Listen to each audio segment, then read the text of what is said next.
wa Muleba mkoani Kagera. Sasa ni zamu yako. Karibu katika kongamano kubwa kabisa la uponyaji. Ni siku 9 za uponyaji na kufunguliwa.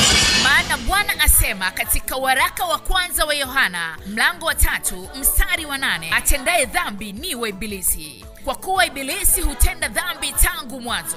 Kwa kusudi hili mwana wa Mungu alidhihirishwa ili azivunje kazi za ibilisi.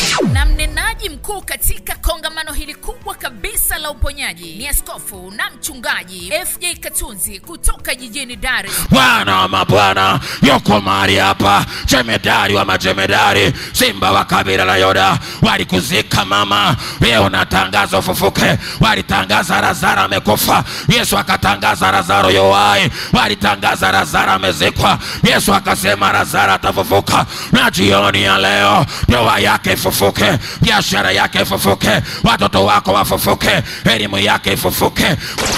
Kongamano hili Juni 16 hadi 17 litafanyika katika maeneo ya Ngote. Juni 18 hadi 21 ni maeneo ya Mlole, na Juni 22 hadi 24 ni maeneo ya Mubunda. Walete wagonjwa na wenye shida mbalimbali, nao watafunguliwa kwa jina la Yesu Kristo. Usikiapo tangazo hili, mjuze na mwenzako. Watu wote mwakaribishwa sana. Nani kama Mungu wa mbingu?